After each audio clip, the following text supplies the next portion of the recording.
What's going on, everybody? Oh, I'm screaming. All right. There you are. Relax. What's going on, everybody? Welcome back to Dude Ranch DIY. I'm trying not to scream because we're using the microphones today, and we don't typically use the microphones very often. So I'm used to raising my voice a little bit so you can hear me on the in-camera microphones. Not like me. Slow and steady wins the race. Yeah, I mean, you could use a microphone more often. Yeah. But today we're out here in the wood yard, and we're going to do a little bit different of a video because ever since I started using these log lift bags, courtesy of AJ Shaver, over at Shaver Equipment, I've been getting some questions on the channel. I think the videos that I've been putting up, and Darren Woodruff over at Woodruff Woods, and I think old guy Firewood Dick is going to be getting the bags pretty soon. They've been drumming up, interest in the Firewood Woodhound community, and I figured we would just do a quick video kind of talking about the pros and cons that we've seen so far of each. Now, granted, we're not going to be able to go too far in depth into some topics regarding the log lift bags because we simply haven't had them long enough to see how well the wood dries in them or to see how we're going to dump it and stuff like that. But just from an overarching general sense, for somebody that's getting into doing firewood, whether at a large scale or a small scale, these IBC totes and the bags can be both economical and save you a ton of time, no matter which one you choose to go with. So we thought this video, might just be helpful for you guys to help make an educated decision and see what Chris and I have thought about them thus far. So that being said, I did something that I really I don't think I've ever done this before, where I actually went ahead and spent some time and wrote down some talking points.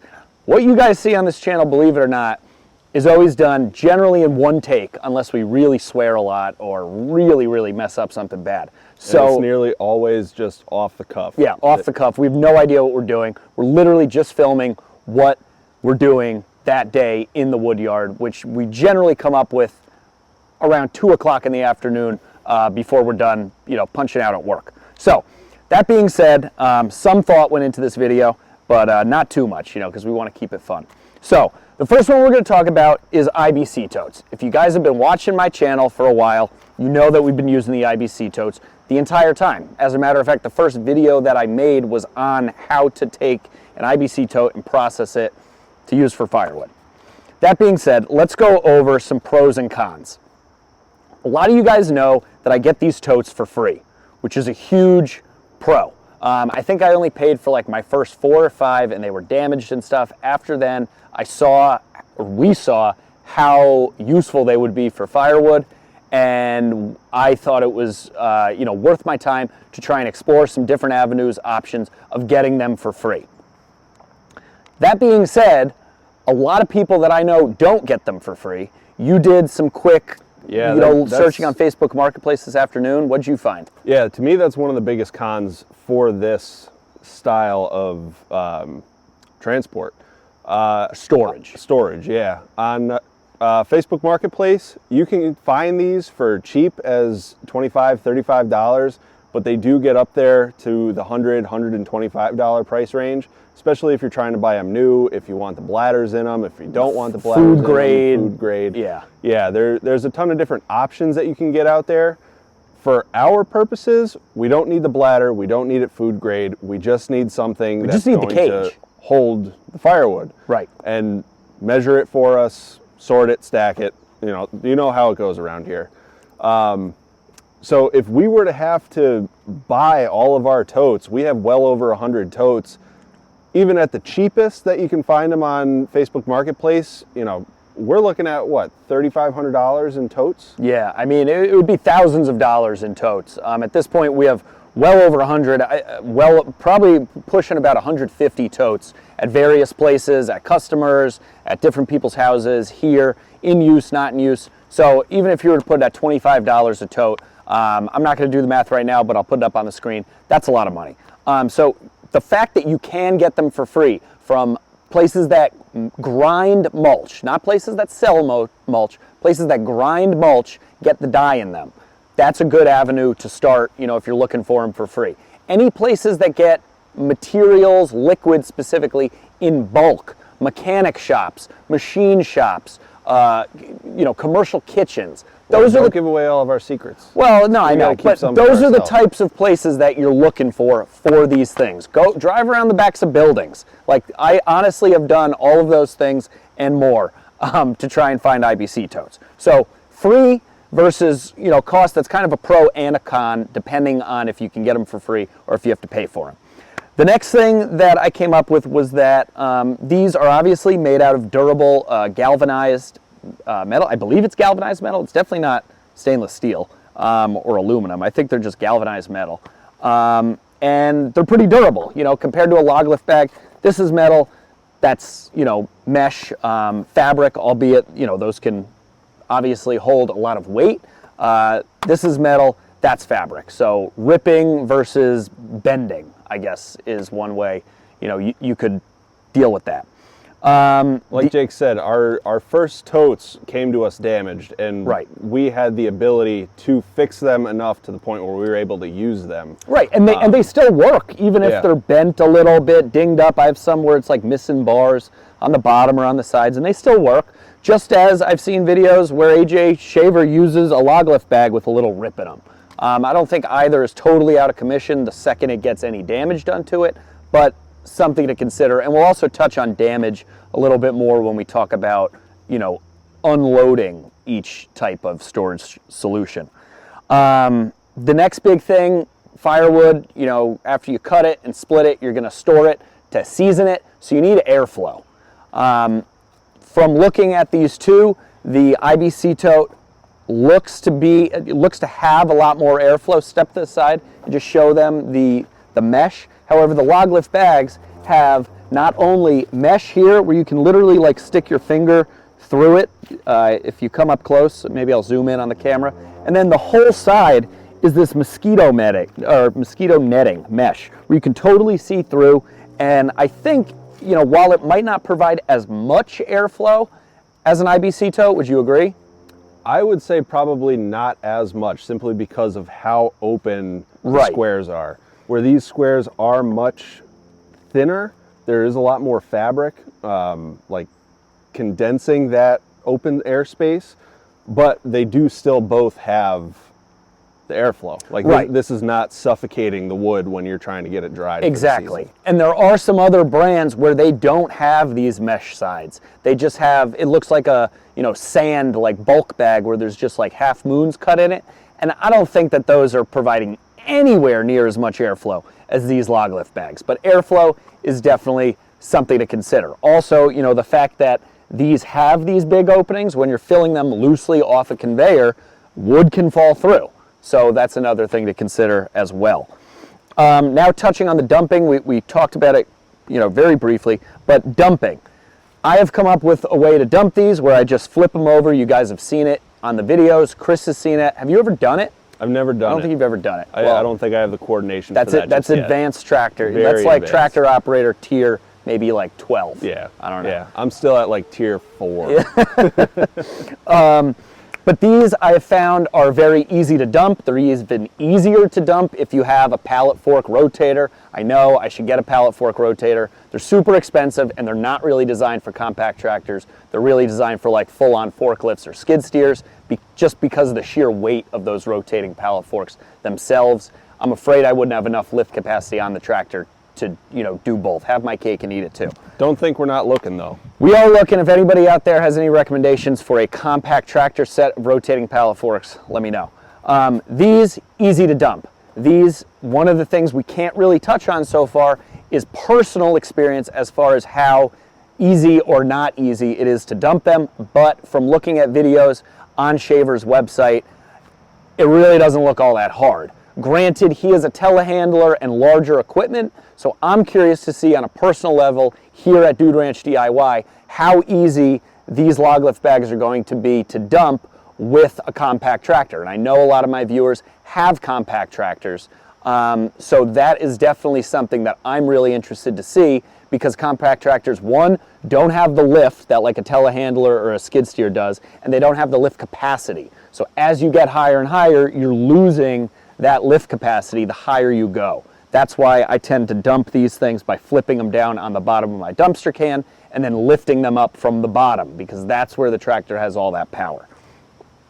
I think we kind of already touched on this, but IBC totes, once you really start looking for them, it's like when you buy a truck and you never see that truck on the road, but then you buy a Ford F-250 King Ranch in, you know, navy blue, and you start seeing them all over the place. It's the same with the IBC totes. Once you know where to look and start looking, they're pretty available. Whether or not you can get them for free or not is another story, like we discussed.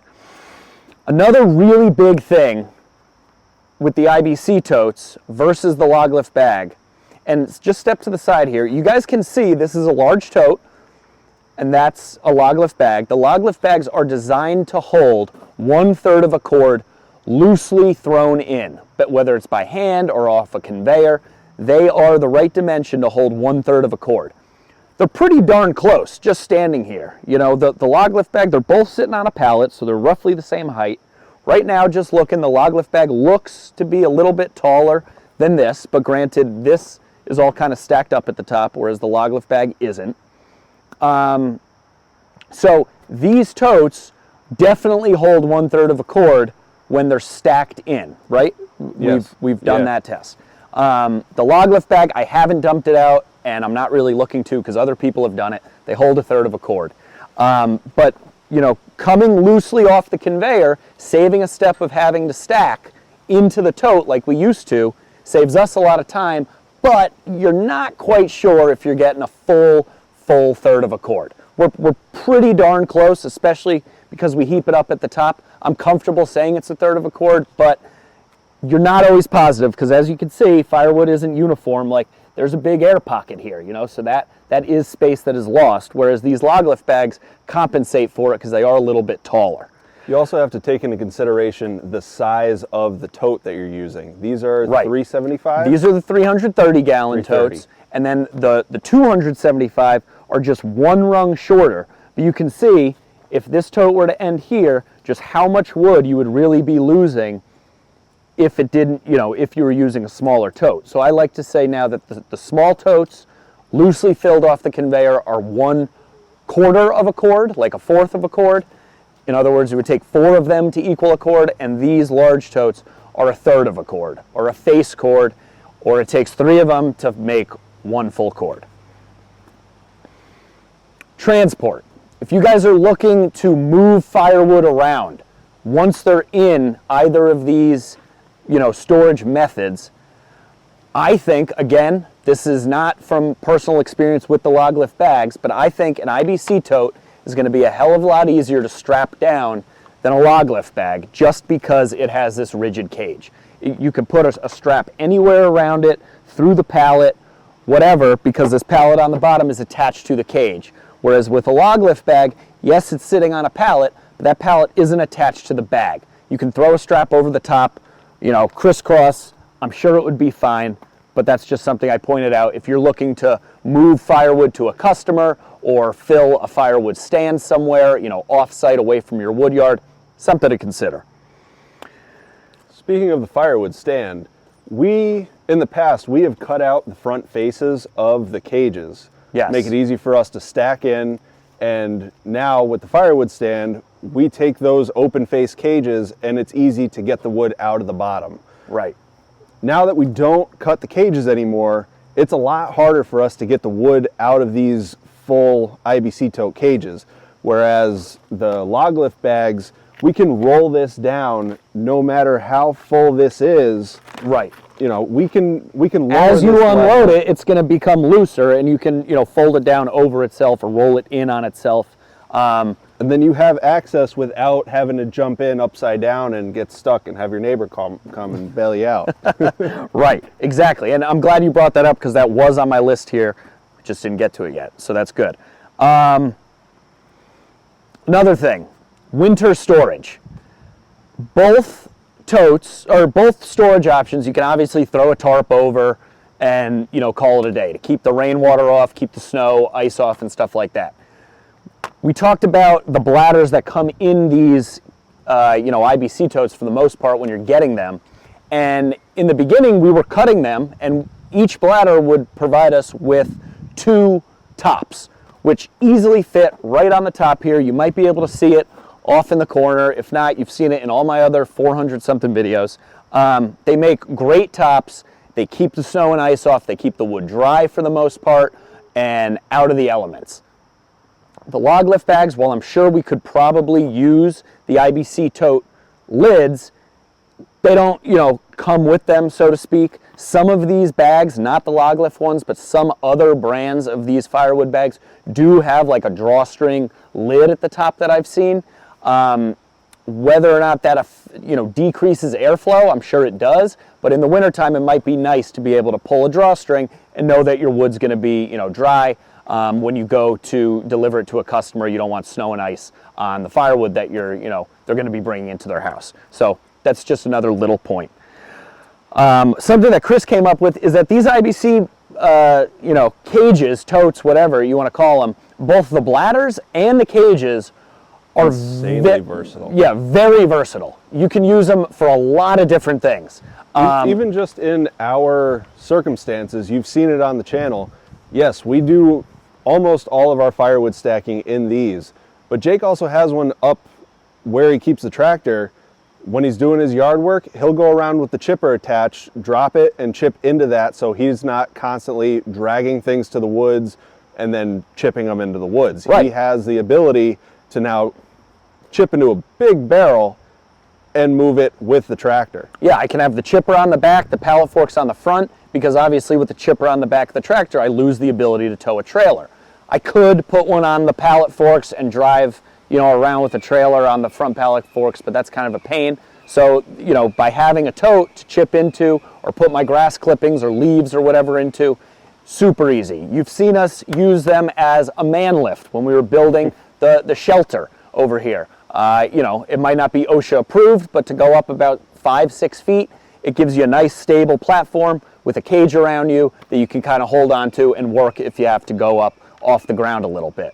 I've seen other channels use them for fuel storage. They get their little fuel cells and they use one of these as their portable gas station. They have Not the hose. necessarily the bladder. Correct. They're putting 55-gallon drums into a cage to be able to move them. I just want to specify, yes. We are not condoning, I do not know if these bladders are good for fuel storage themselves, but the totes are good to put another apparatus yeah, in, yes. Exactly. But it gives you the opportunity to hang your hose. It'll give you the opportunity to keep your funnels and everything all contained in one spot and move it with you wherever you may need it. Right.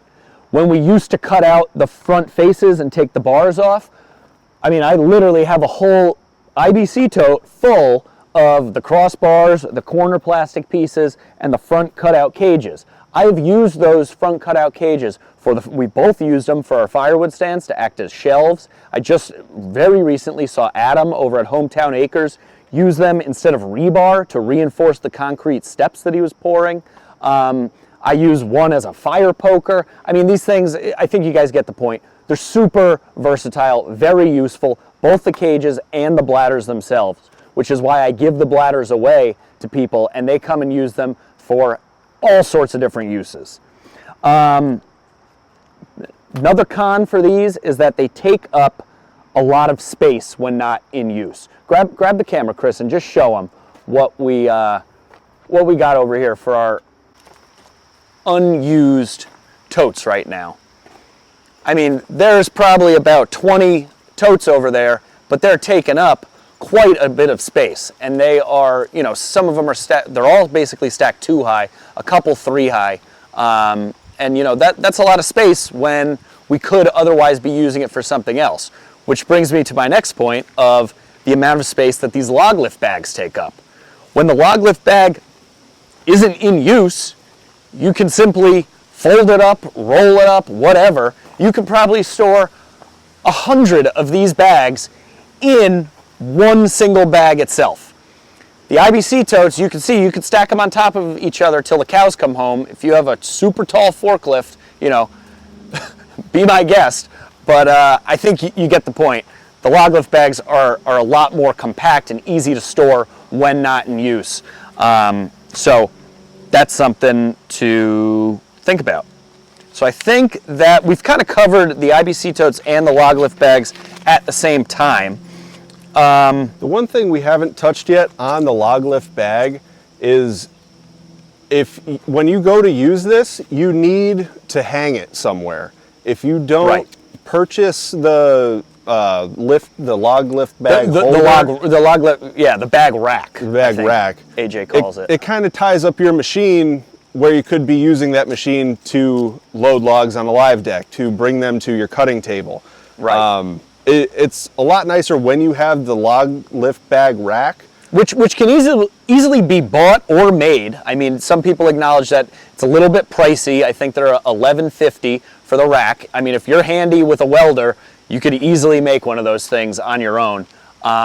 If you're not, it might cost you about the same to both buy the metal and pay a welder to do it. But the bag rack makes all the difference in the world in both just filling it up. It's consistent, set to the right height every time. And it conveniently holds a standard size pallet right on the bottom every time as well.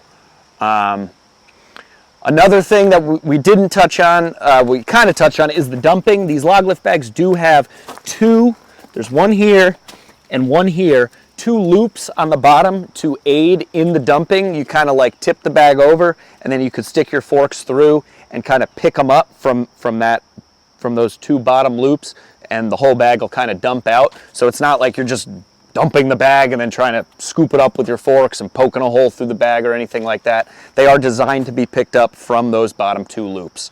So that's something. Another thing, just touching on price, is that with these log lift bags, I think the smallest increment or the smallest amount you can buy over at shaverequipment.com is 12, and AJ calls that like a sample pack.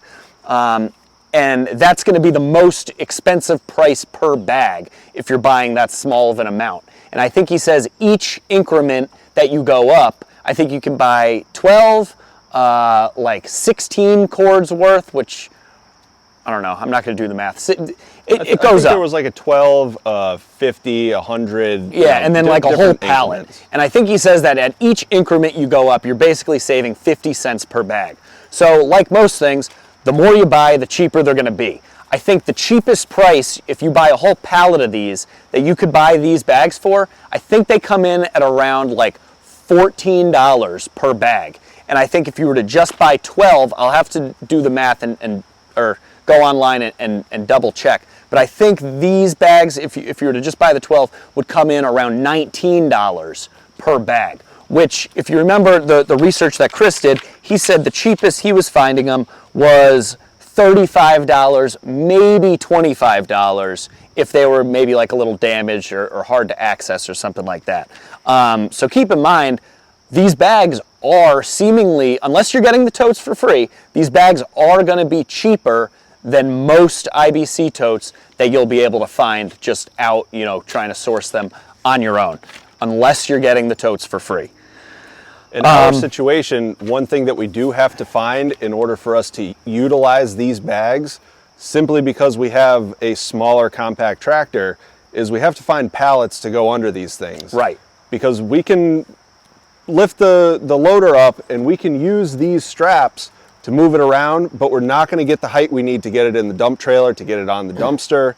Right. We need that low loader height, that way we have the most lift capacity possible. Right. So because sourcing the pallets could potentially turn into an issue if that's something that you guys run into. And pallets take up more space, storage and stuff too. Granted, I mean, you could probably stack 20 pallets on top of each other to equal one empty IBC tote. So, I mean, while pallets do take up a little more space, it's not much. What Chris was touching on, if you were to pick them up from the loops, these bags will stretch out and get a lot taller if you were to pick them up from these loops. So that's why, they suggest transporting them from the bottom, keeping the pallet on the bottom so it gives it a nice, flat, square, rigid, stable base. So that way when you pick up the pallet, it's not, tipping and teeter-tottering all over the place.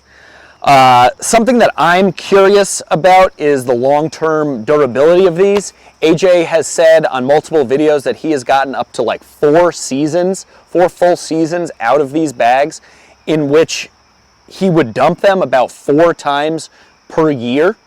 So that's about that's like 16 dumps and fills per bag, which is pretty impressive. Yeah, that's a lot more than I would have if you think about it. Originally thought. Right, and I think these things are only getting better in their design. Some of the ones that I was literally just watching a video this morning, and he was using some bags from 2019, and they didn't have the mesh on the sides. I think they changed up the whole, strapping, like the loop thing on the side to make it more stable now in these newer ones. So durability-wise, like that's pretty good. Some of my totes that I've had here, I've had for 4 years, and yeah, I'm still able to use them. But I wouldn't have necessarily expected that from a fabric bag. So that's a good thing.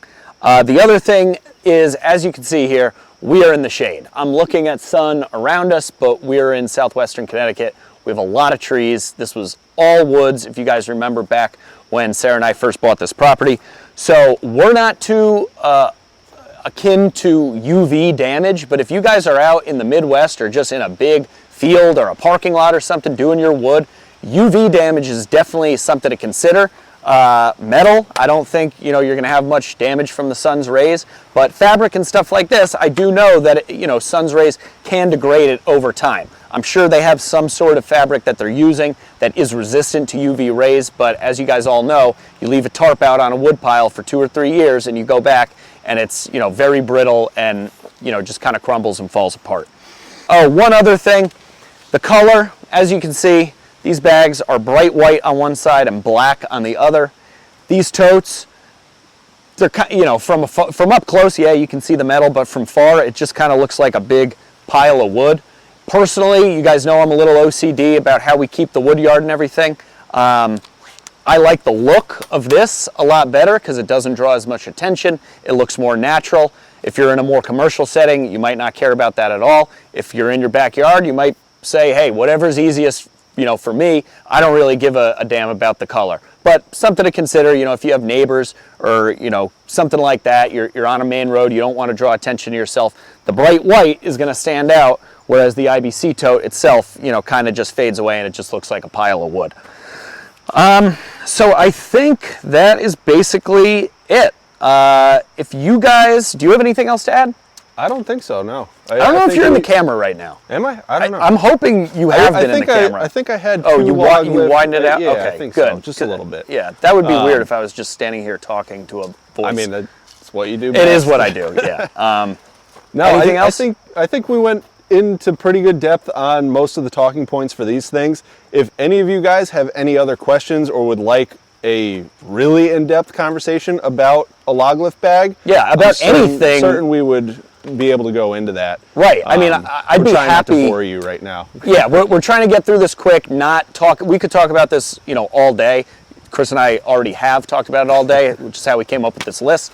But any points that you want to know more about, whether it's the IBC totes or the log lift bags, anything about them, put it down in that comment section. If you like this type of video, give it a big thumbs up. If you haven't done so already, click that subscribe button down below. We'd really appreciate it. If you're interested in the bag, head on over to AJ Shaver's website. That's going to be shaverequipment.com. There's going to be a link down in the description with a promo code. I don't remember what the promo code is at the moment, but I'll put it on the screen right now. He is running a sale on these log lift bags. I'm not sure how much longer the sale is going to be going on, but keep in mind, the more that you buy, the cheaper the price gets. He can ship anywhere in the continental United States, and there was even a gentleman inquiring about them from Alaska, and he says he can ship to Alaska, and I guess, I don't know about Canada, but he can definitely ship to Alaska. He just has to do it on the computer, like not through the website. So if any of you guys are in Alaska, you're covered. So that's going to wrap it up. As always, I'm Jake. And I'm Chris. This is Dude Ranch DIY. Thanks so much for watching. We'll see you here next time. All right, that was good. That was one take, baby. Did I have 2 bags? Are you looking? Yeah, you had 2 bags. All You're right. good.